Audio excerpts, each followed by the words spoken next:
Hello student, welcome to GC classes. मेरा नाम है सौरभ। बेटा आज हम पढ़ेंगे क्वेश्चन नंबर 7 की तरफ। एंड ऑफ चैप्टर एक्सरसाइज में हम लोग क्वेश्चन नंबर 6 तक हमने कंप्लीट कर चुके थे ना। आज हम पढ़ेंगे क्लास 9 के सेकंड चैप्टर के इंट्रोडक्शन टू लीनियर पॉलिनोमियल्स के क्वेश्चन नंबर 7 में। तो बड़े फिर क्वेश्चन में ओके।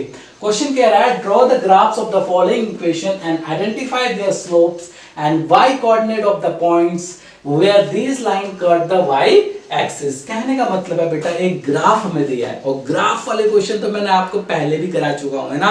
जिन बच्चों ने वो ग्राफ वाले क्वेश्चन नहीं देखे ना, सब्र करो, वो बाद में देख लेना, पहले ये वाला क्वेश्चन देख लो। इस क्वेश्चन से ही आप पूरा वैसे समझ जाओगे। अगर आपको कोई दिक्कत लगे फिर हम पुराने क्वेश्चन की तरफ आप जा सकते हो, है ना। फिर उन कॉन्सेप्ट्स को देखो, मैंने ग्राफ बहुत इजी तरीके से बनाया है ना। ये मैं फिर बोल रहा हूँ हाई ऑर्डर थिंकिंग वाले क्वेश्चन है, बट मैंने जिस तरह से उस ग्राफ को पढ़ाया है वो वाला क्वेश्चन अगर समझ कर आप ये वाला क्वेश्चन कर लोगे ना आराम से, अगर आराम से कर लोगे ये क्वेश्चन भी, ठीक है। बढ़े फिर इस क्वेश्चन की तरफ। ओके, कह रहा है ड्रॉ द ग्राफ्स, ठीक है ना। तो ये इक्वेशन दे रखी है, पहली इक्वेशन दे रखी है y = 3x + 4, ठीक है ना। y = 3x + 4 - 3x +। देखो ग्राफ निकालने के लिए सबसे पहले हम लोग पहले ग्राफ ही बना लेते हैं बेटा, सिंपल। तो क्या करेंगे, माइनस यहां से यहां लेफ्ट टू राइट एक लाइन खींचेंगे, अप टू डाउन एक लाइन खींचेंगे, ये हॉरिजॉन्टल लाइन, ये वर्टिकल लाइन। अब यहाँ पे यहाँ होता है प्लस एक्स एक्सिस, यहाँ होता है माइनस एक्स एक्सिस, यहाँ होता है प्लस वाई एक्सिस और नीचे होता है माइनस वाई एक्सिस। अब हम नंबर लिखते हैं 1 2 3 4 5 6 7 8, 1 2 3 4 5 6 7 8, 1 2 3 4 5 6 7 8, 1 2 3 4 5 6 7 और 8, ये हो गया। अब नंबर लिख लेते हैं 1 2 3 4 5 6 7 और 8, -1 -2 -3 -4 -5 -6 -7 और -8, क्योंकि ये माइनस एक्स एक्सिस है ऊपर। 1 2 3 4 5 6 7 8, इधर -1 -2 -3 -4 -5 -6 -7 एंड -8। ये लाइन हमने लोगों ने ड्रॉ कर लेती है। अब हम देखो ये हमने क्या कर लिया, रफली ग्राफ बना लिया बेटा। क्या बना लिया, एक रफली ग्राफ बना दिया। आप लोगों के तो एग्जाम में ग्राफ पेपर मिलेगा आप लोगों को, पर हमने यहाँ पे एक दिखाने के लिए रफली ग्राफ बना लिया। अब क्या करेंगे, इसके सबसे पहले स्टेप 1 करेंगे। क्या होगा वो स्टेप 1, हम लोगों को x और y की वैल्यू निकालनी पड़ेगी। क्या निकालनी पड़ेगी, x और y की वैल्यू फाइंड आउट करनी पड़ेगी। वो फाइंड आउट करके तभी तो हम x और y की वैल्यू इस ग्राफ में रख पाएंगे, ठीक है। अब x और y की वैल्यू कैसे निकालेंगे, देखो x की वैल्यू और y की वैल्यू इस पहली इक्वेशन से निकालेंगे। और अब कैसे निकाले, ध्यान से सुनना। x की वैल्यू आप अपने मन से कुछ भी रख सकते हो, छोटे से छोटा नंबर आप अगर आप रखते हो तो आप इस ग्राफ में उस नंबर्स को इजीली पुट कर लोगे, है ना। तो मेरी ये एडवाइस रहेगी आप लोगों को कि x की वैल्यू आप छोटे से छोटा रखो, ठीक है ना। और x की वैल्यू आपको 2 बारी रखनी है ग्राफ में, है ना। 2 बारी x की वैल्यू रखनी है और x की वैल्यू आप अपने मन से कुछ भी रख सकते हैं। मेरी एडवाइस है छोटे से छोटा रखो तो ग्राफ में अच्छे से उसको पुट हो जाएंगे, ठीक है। तो x और y की वैल्यू रखते हैं, ठीक है। पहले मैं x की वैल्यू 0 रखता हूँ। इस 0 को कहाँ रखेंगे, इस 0 को रखेंगे इक्वेशन फर्स्ट में, यानी कि y की वैल्यू दे रखी है y = -3x + 4, है ना। इस इक्वेशन में या इस अलजेब्रिक इक्वेशन में हम लोगों को क्या रखना है, x की वैल्यू 0। तो जहां जहां x है वहां 0, तो -3 × 0 + 4, x की वैल्यू 0 रख दिया। y = -3 × 0 0 + 4, y की वैल्यू +4, यानी कि x की वैल्यू जब हमने 0 रखी इस इक्वेशन में, y की वैल्यू कितनी आ गई, 4 आ गई, ठीक है ना। अब हम इसको रब कर लेंगे। देखा बेटा जो ये वैल्यू जो ये सॉल्व करना है ना, ये आपको दिखाने की जरूरत नहीं है, आप कहीं साइड में भी इसको कर सकते हैं, ठीक है ना। चलो आगे की तरफ बढ़ते हैं। अब हम x की वैल्यू 1 रखते हैं, देखते हैं इक्वेशन में y = -3x + 4, ये इक्वेशन थी। इसमें x की वैल्यू 1 -3 × 1 + 4, y की वैल्यू -3 + 4, y की वैल्यू कितनी हो जाएगी, माइनस प्लस का आंसर क्या आता है, माइनस होता है। लेकिन हम यहाँ पे जो आंसर आएगा उसको प्लस का होगा। क्यों? क्योंकि प्लस के बाद ये बड़ा नंबर है इसलिए। तो -3 + 4, 4 में से 3 क्या 1 लगा, ठीक है, और प्लस का 1 बचा क्योंकि प्लस के बाद 4 बड़ी डिजिट थी, यानी कि x की वैल्यू 1 रखने पर y की वैल्यू कितनी आई 1 आई। तो हम लोगों ने x और y की वैल्यू यहाँ पर फाइंड आउट कर ली है ना। x की वैल्यू 0 तो y की वैल्यू 4, x की वैल्यू 1 तो y की वैल्यू 1। अब आप लोग का फोकस बढ़ जाना चाहिए बेटा, क्योंकि हम इस ग्राफ में इस वैल्यूज को पुट करने वाले हैं। आप कैसे पुट करें, देखो x की वैल्यू कितनी है बेटा, अच्छे से देख लो, x की वैल्यू क्या है 0। x की वैल्यू जब 0 होगी तो आपको ये मान लेना है, वो पॉइंट को आप ऐसे ड्रॉ कर लोगे, कहाँ ओरिजिन पे। ओरिजिन क्या होता है सेंटर पे, यानी कि x की वैल्यू जब भी 0 आएगी तो आपको सेंटर पे लिख देना है। और y की वैल्यू कितनी है 4 + 4 + 4, y कहाँ ऊपर है तो +4 है, तो हम यहाँ पे एक डॉट को ड्रॉ कर लेंगे। देखो, और फोकस देने वाली बात यह है, x की जो पहली वैल्यू होंगी बेटा वो हम लाइन के ऊपर ड्रॉ करेंगे। क्या बोला मैंने, बहुत इंपॉर्टेंट चीज है ग्राफ के लिए। जो x की फर्स्ट वैल्यू होंगी, फर्स्ट वैल्यू क्या है 0 और 4, उसको हमने कहाँ ड्रॉ किया, लाइन के ऊपर ड्रॉ किया, लाइन के ऊपर। और सेकंड वैल्यू को लाइन नंबर्स के बगल में, अभी सिखाऊंगा वो भी।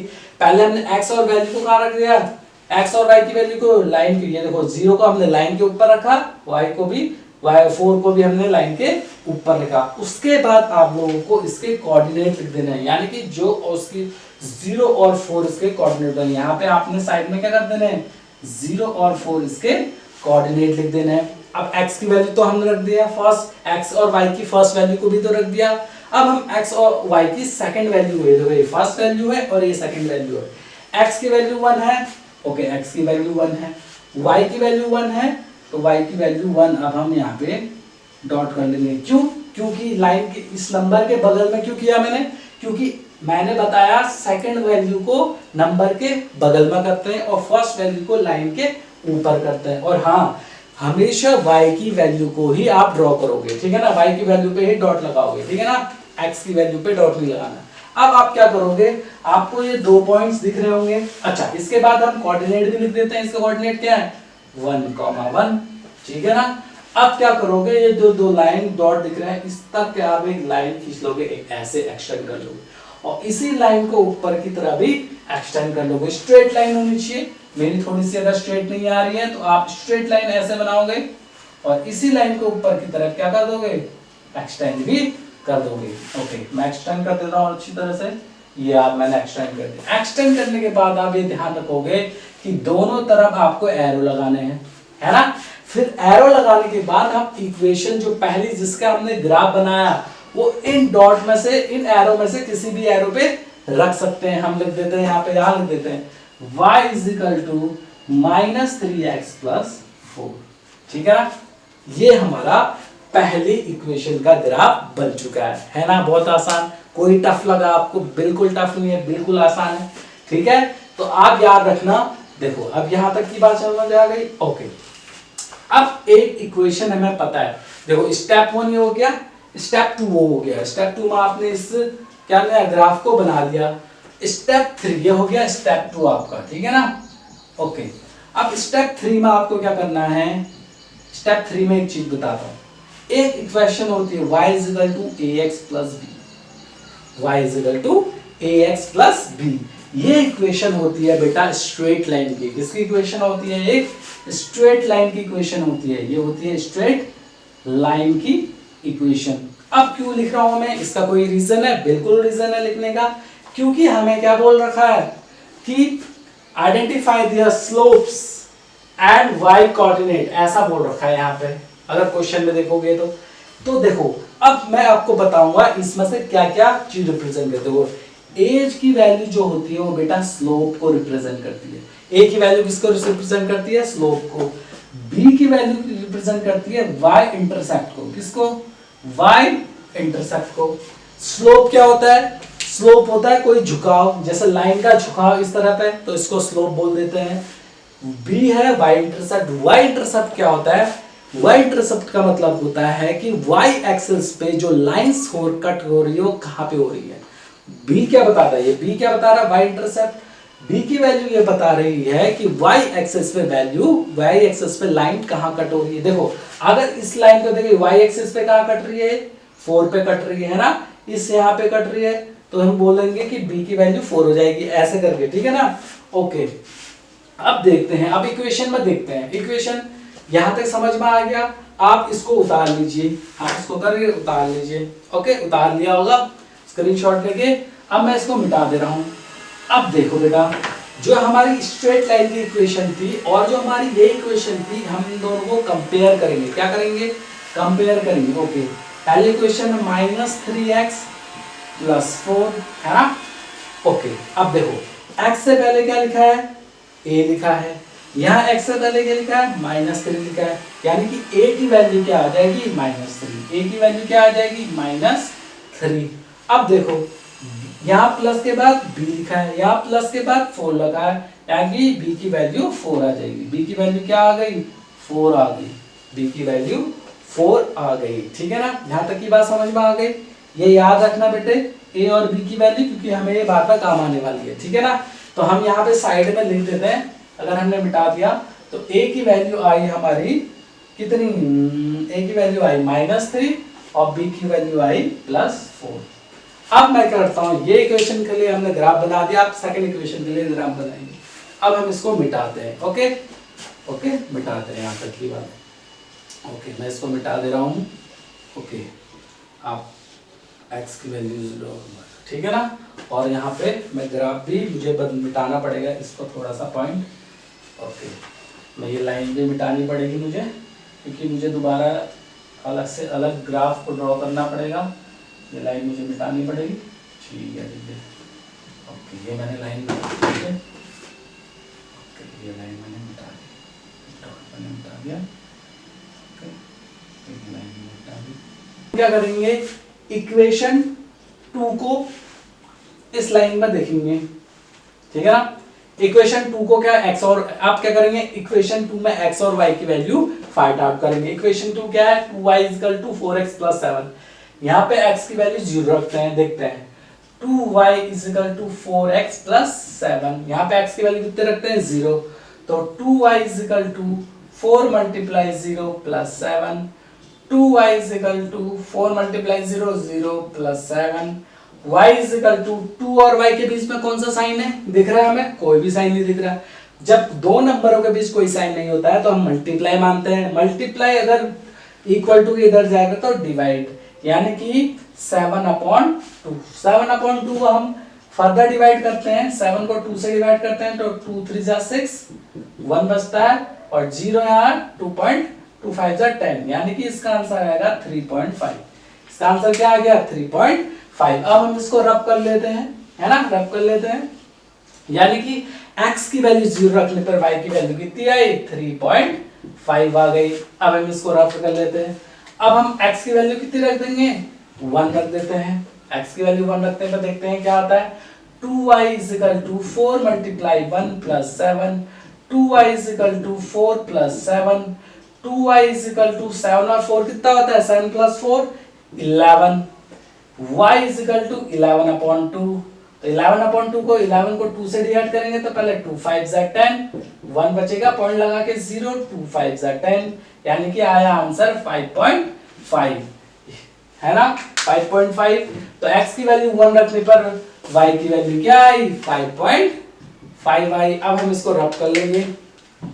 अब देखो बेटा, अब कुछ बच्चे सोच रहे होंगे अब इसको कैसे ड्रॉ करेंगे, x की और y की वैल्यू हमें फाइंड आउट होगी। देखो इसको ड्रॉ करने का तरीका बता दो जब आपको ऐसी वैल्यूज आ जाए, ठीक है ना। ओके x की वैल्यू 0 है तो हमें पता है कि ये 0 तो कहाँ होता है, सेंटर में होता है। y की वैल्यू क्या है, 3.5। 3.5 का मतलब है कि 3 और 4 के बीच 3.5 आएगा। y की वैल्यू 3 और 4 के बीच 3.5। अब ग्राफ में तो ऐसे लाइन बने होती है ना, 1 2 3 4 5 ऐसे बनी होती है छोटी छोटी लाइन, यानी कि 3 और 5 4 के बीच हम लोग क्या कर देंगे, वैल्यू रख देंगे। हमने यहाँ पे आप ग्राफ में क्या करना है, 1 2 3 लाइन 4 5 पे कर देना, मैं बीच पे कर दे रहा हूँ कहीं पे भी। तो ये लाइन के ऊपर ड्रॉ करी, लाइन के ऊपर क्यों ड्रॉ करी मैंने, क्योंकि ये x और y की वैल्यू फर्स्ट वैल्यू को लाइन के ड्रॉ कर देना है। और अब आप इसके कोऑर्डिनेट लिख देते हैं। कोऑर्डिनेट क्या है 0,3.5। ओके, अब देखो, अब बहुत बच्चे सोच रहे हैं कोऑर्डिनेट कहाँ लिखे। कोऑर्डिनेट आपको सेकंड वैल्यू पे रखने हैं। सेकंड वैल्यू में x की वैल्यू 0 रखी तो यहाँ रख दिया, y की वैल्यू 3.5 रखी तो यहाँ लिख दिया। तो इसी के y की वैल्यू पे ही आपको कोऑर्डिनेट ड्रॉ कर देने हैं।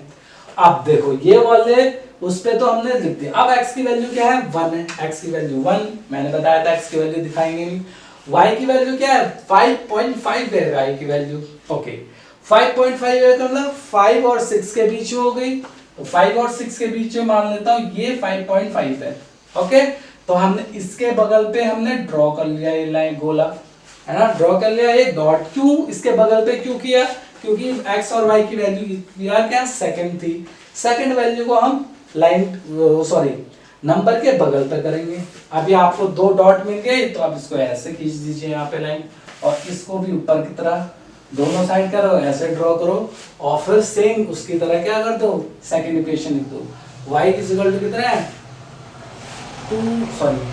2y is equal to 4x plus 7। ये आपका ग्राफ बन गया सेकंड इक्वेशन के लिए। अब देखो a की वैल्यू क्या दिख रही है आपको, यहाँ पे 4 दिख रही है, तो हम सेकंड इक्वेशन के लिए a की वैल्यू रख देंगे 4, b की वैल्यू क्या रख देंगे 7।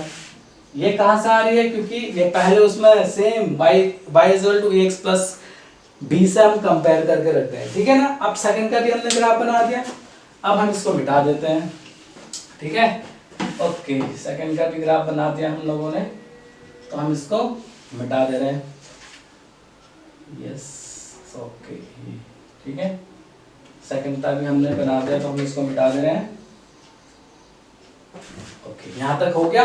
ओके, ये 5.5 को भी मिटा दे रहे हैं, 5 यहां तक की बात समझ। अब देखो, अब हम x की थर्ड वैल्यू क्या, थर्ड इक्वेशन क्या है 5y प्लस इसकी x और y की वैल्यू निकालेंगे। अब थोड़ा जल्दी करते हैं, ओके जल्दी करते हैं। देखो x की वैल्यू 0 रखते हैं, 5y is equal to 6x minus 10, 5y is equal to 6 multiply 0 minus 10, 5y is equal to 0 minus 10, y is equal to minus 10 upon 5, y is equal to minus 2। तो y की value क्या आ गई minus 2। x की value 0 रखने पर y की value कितनी आई minus 2। अब हम x की वैल्यू 1 रखेंगे, x की वैल्यू 1 रखेंगे जल्दी। ओके, 6 माइनस 10 है ना, x की वैल्यू 1, तो 5y is equal to 6 multiply 1 minus 10, 5y is equal to 6 minus 10, 5y is equal to 6 plus का 6 माइनस का 10, आंसर कितना माइनस का 4, क्योंकि माइनस के बाद बड़ा नंबर है। y is equal to minus 4 upon 5। अच्छा, 4 अपॉन 5 को डिवाइड कर लेते हैं, 5 से पॉइंट लगा के 0.8, 5 8 जा 40, यानी कि y की वैल्यू 0.8 आ गई। तो 1 रखने पर y की वैल्यू क्या आ गई 0.8, 0.8 आ गई। ओके, 0. y की वैल्यू 1 रखने पर, x की वैल्यू 0 रखने पर y की वैल्यू 0.8 आ गई। अब बच्चों इसको रखेंगे कैसे, x की वैल्यू 0 है तो हमने यहाँ पे 0 रख दिया, y की वैल्यू -2 है, -2 मतलब नीचे, तो यहाँ लाइन के ऊपर, क्योंकि x की वैल्यू पहली वैल्यू है। ओके, अब पूछ रहा है x की वैल्यू 1, सेकंड इक्वेशन के लिए x की वैल्यू 1, तो हमने 1 यहाँ पे रख दिया, और y की वैल्यू 0.8, 0.8 कहाँ होगा, देखो 1, देखो 0 और 1 के बीच 0.8 आएगा, क्योंकि 0.1, 0.2, 0.3, 0.5, 0.5, 6, 7, 8, 9 और फिर 1 आता है ना, तो 0 और 1 के बीच में क्या होगा 0.8 होगा, वो भी माइनस का है तो नीचे होगा। देखो ये 0 है, ये -1 है, तो यहाँ पे कहीं, तो ऊपर एक्सेस है, यहाँ पे मैं लिख देता हूँ वैल्यू 0.8, 0, तो यहाँ पे मैं एक वैल्यू पुट कर देता हूँ, ठीक है ना, यहाँ पे समझ में आया। ओके, तो यहाँ करने के बाद मैं ये दो लाइन मिल गई, तो इसको यहाँ से ड्रॉ कर लेता हूँ, यहाँ पे एक्सटेंड किया और इसी को लाइन को ऊपर की तरह एक्सटेंड किया, दो तरह एरो बना दिया, और x की वैल्यू अच्छा मैं कोऑर्डिनेट लिखना भूल गया बेटा, मैं 0, -2 पहले कहाँ आ रहा था, x की वैल्यू 0, y की वैल्यू -2, तो यहाँ पे आ गया 0, -2। दूसरी वैल्यू थी x की वैल्यू 1, y की वैल्यू -0.8, तो यहाँ पे आ गई दूसरी वैल्यू 1, -0.8, ये वैल्यू कोऑर्डिनेट आ गए। उसके बाद हम एरो लगा करके ये इक्वेशन लिख देंगे 2y नहीं, हाँ ये थर्ड इक्वेशन लिख देंगे, सॉरी, 5y = 6x - 10, ठीक है ना। अब देखो बेटा, इसको कंपेयर करेंगे किससे, y = ax + b से। देखो x से पहले a यहाँ है, x से पहले यहाँ 6 है, तो a की वैल्यू आ जाएगी 6। थर्ड इक्वेशन के लिए a की वैल्यू कितनी आ गई, 6। b की वैल्यू देखो यहाँ प्लस के बाद b की वैल्यू -10, तो b की वैल्यू आ गई -10। ओके, यहाँ तक की बात समझ में आ गई। अब हम लास्ट इक्वेशन को सॉल्व करेंगे बेटा, देखो। ओके, लास्ट इक्वेशन को सॉल्व करते हैं। ग्राफ आ रहा होगा आपको समझ में। ओके, तो यहाँ पे हमने वैल्यू को दोबारा से कर देते हैं ड्रॉ, और ये हम लोग मिटा देते हैं, ठीक है। ओके, तो यहाँ पे लिख देते हैं -1, 0.8 को मिटा। हाँ, अब देखो x और y की वैल्यू वापस से निकालते हैं हम लोग, ठीक है ना। x की वैल्यू 0 रखते हैं, पहले x की वैल्यू 0 रखते हैं। किस इक्वेशन में, चौथी इक्वेशन, ये हो गया। अब लास्ट इक्वेशन क्या है, 3y = 6x - 11, x की वैल्यू 0 रखते हैं। 3y = 6 × 0 - 11, 3y = 0 - 11, y = -11/3। इसको सॉल्व कर लेते हैं। 11 को 3 से डिवाइड, 3 3 जा 9, 2 बचेगा बेटा, पॉइंट लगा के 0, 3 6 जा 18, यहाँ 2 बचेगा, यानी कि 3.6 के करीब आ रहा है। कितना आ रहा है, 3.6 के अप्रॉक्स में वैल्यू आ गई 3। x की वैल्यू 0 रखने पर y की वैल्यू 3.6 है ना। अब x की वैल्यू 1 रखते हैं बेटा, x की वैल्यू कितनी रखते हैं, 1 रखते हैं आपकी बात। तो 3y = 6 × 1 - 11, 3y = 6 - 11, 3y = 6 - 11 आएगा माइनस का 5, क्योंकि ये माइनस बढ़ा है नंबर। y = -5/3, 5/3 को सॉल्व कर लेते हैं। 5/3, 3 1 जा 3, 2 बचेगा, पॉइंट लगा के 0, 3 6 जा 18, यहाँ पे 2 बचा। तो y = कितना आ रहा है, अप्रोक्सीमेटली 1.6। तो x की वैल्यू 1 रखने पर y की वैल्यू 1.6 आ रही है। बेटा इसको सॉल्व करना आप समझते होंगे ना, कैसे सॉल्व किया है। ओके, अब हम लाइन ड्रॉ करेंगे बेटा, यानी कि x की वैल्यू 0 रखने पर y की वैल्यू 3.6 है। देखो x की वैल्यू 0 सेंटर पे, y की वैल्यू 3.6 माइनस का तो नहीं आ रहा कुछ, मैंने मिटा दिया था यार, माइनस का आ रहा था क्या बच्चों। ओहो, मुझे दोबारा से चेक करना पड़ेगा, मिटा दिया मैंने, जल्दी से चेक कर लेता हूँ। y की y 6 0 × 0 - 11, y = -11/3, हाँ माइनस में आएगा, -3.6, और दूसरा भी शायद माइनस में ही आ रहा है ना, 6x - 11, 3y = 6 × 1 - 11, y = 6 - 11, हाँ 11 माइनस में आएगा बेटे, दोनों वैल्यू माइनस में आ रही है। ओके, अब हम इसको ड्रॉ कर लेते हैं बेटा। ओके, देखो x की वैल्यू 0 है, y की वैल्यू -3.6, x की वैल्यू 0। अब 3.6 के बाद 3 और 4 के बीच में आएगा ऑब्वियसली, तो y की वैल्यू 3.6 इसके बीच में ड्रॉ कर ली।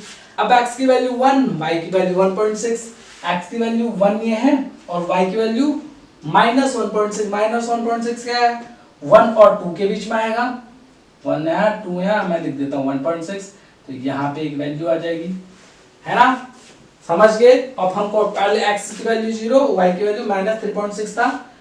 ओके, यहाँ पे हमने कोऑर्डिनेट लिख दिए यहाँ पे कि 3, तो हमने क्या किया था बेटा, x की वैल्यू 0 माइनस y की वैल्यू -3.6, तो x की वैल्यू 0 रख दी, और y की वैल्यू -3.6 यहाँ पे आएगा।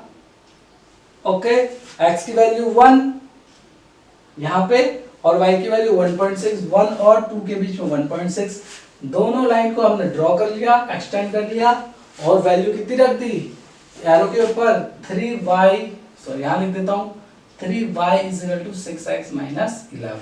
अब देखो बेटा a की वैल्यू कितनी दिख रही है यहाँ पे, देखो इससे कंपेयर करेंगे y equal to ax plus b से, x के बगल में क्या है 6, तो x के बगल में a है तो a की वैल्यू 6 आ गई। लास्ट चौथी इक्वेशन में a की वैल्यू 6, b की वैल्यू कितनी आ रही है -11, है ना। ये चारों वैल्यू, चारों ग्राफ हमने बता दिए, ये चारों ग्राफ हमने बना लिए। अब बेटा इस पे फोकस करना, क्योंकि हमें क्या बताना है, any of the lines parallel, ये बताना है। अब हम कैसे बताएंगे, पहले तो आपने सारे ग्राफ बना लिए, तो उसको देख के आप बता सकते हो कौन कौन सी लाइंस पैरेलल आई हैं। पैरेलल लाइंस क्या होती हैं, दो एक सेम डिस्टेंस की लाइन होती है, जैसे आपने ट्रेन की पटरी में देखा सेम डिस्टेंस पे चलती है और आगे की तरफ स्टैंड होती है, तो उसको बोलते हैं पैरेलल लाइन। चाहे ऐसी हो, चाहे ऐसी हो, चाहे तिरछी हो, लेकिन आपस में इक्वल डिस्टेंस पे आगे की तरफ स्ट्रेट लाइन होती है, ठीक है ना।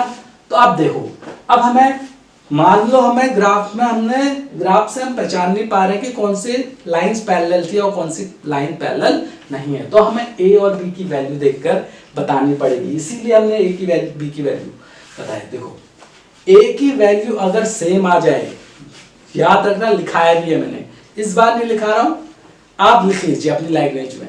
a की वैल्यू अगर डिफरेंट आए, क्या बोला मैंने, पहले a की वैल्यू हम सेम आए देख लेते हैं। अगर a की वैल्यू सेम आए तो लाइंस जो मिल रही हैं ग्राफ में वो एक दूसरे के पैरेलल होंगी। a की लाइन अगर सेम आ जाए, तो अगर a की वैल्यू हमें सेम मिले, क्या a की वैल्यू अगर मान लो a की वैल्यू 5 मिल रही है, b की वैल्यू, a की वैल्यू पहली इक्वेशन में 5 मिल रही है, दूसरी इक्वेशन के लिए भी a की वैल्यू 5 मिल रही है, तो यानी कि वो लाइंस क्या होंगी, वो इक्वेशन की फर्स्ट और सेकंड लाइन क्या होंगी, पैरेलल होंगी। अब देखो a की वैल्यू सेम कहां मिल रही है, a की वैल्यू एक तो यहाँ पे a की वैल्यू 6 है और यहाँ भी a की वैल्यू 6 है, यानी कि ये थर्ड इक्वेशन है और ये फोर्थ इक्वेशन है, यानी कि थर्ड और फोर्थ इक्वेशन की लाइंस क्या होंगी, एक दूसरे के पैरेलल होंगी, एक दूसरे की पैरेलल होंगी। अब b की वैल्यू क्या रिप्रेजेंट कर रही है, b की अगर वैल्यू 0 आती है, b की वैल्यू अगर 0 आती है तो जो लाइंस कट होंगी वो ओरिजिन पे कट होंगी। अगर b की वैल्यू 0 आ गई तो लाइंस ओरिजिन पे कट होंगी, कोई भी लाइन ओरिजिन पे कट हुई, कोई भी लाइन, क्योंकि b की वैल्यू क्या है, यहाँ देखो 4 आई, यहाँ पे 7 आई, यहाँ पे -10 आई, -11 आई, 0 तो कहीं भी नहीं आई, है ना, अलग अलग वैल्यू आ रही है। तो 0 नहीं आई तो इसका मतलब वो कहां से कट हो रही है, अलग अलग पॉइंट पे कट हो रही है, लेकिन सेंटर से ओरिजिन से कट नहीं हो रही है। तो कौन सी लाइन, क्वेश्चन कह रहा था any of the line parallel, तो आप लिख दो yes, equation third and equation fourth lines are parallel to each other, है ना। तो हुआ क्वेश्चन बहुत इजी तरीके से। क्या टफ लगा आपको क्वेश्चन, बिल्कुल इजी था। इस लेक्चर को दोबारा, हालांकि लंबा लेक्चर हो गया, बट आप ध्यान से देख रहे होगे तो क्वेश्चन आपके लिए बहुत इजी होगा, है ना। तो मेरे लेक्चर, नए लेक्चर में आज के लिए बस इतना ही, मिलते हैं नेक्स्ट लेक्चर में। तब तक के लिए बेटा आप क्या करना है, चैनल को लाइक करना है, कमेंट करना है और एंड ऑफ द टाइम में क्या, सब्सक्राइब करना है देख कर। क्यों, क्योंकि मेरा मोटिव है आपके लिए मैथ्स के लिए एक एक क्वेश्चन, मैथ्स आपके लिए बिल्कुल टफ ना हो बेटा, है ना। बहुत बच्चों के लिए मैथ्स बहुत टफ होती है ना। मैं समझता हूँ बेटा, मैथ्स आपके लिए टफ लगती है, बहुत बच्चों को लगता है कि मैथ्स बहुत टफ है, कैसे क्वेश्चन करेंगे, कैसे इस करेंगे। तो मेरा मोटिव सिर्फ एक है बेटे, आपकी मैथ्स बहुत इजी होनी चाहिए।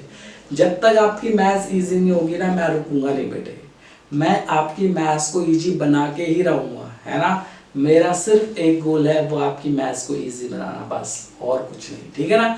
तो देखते रहिए चैनल को, मिलते हैं नेक्स्ट लेक्चर में। Okay bye.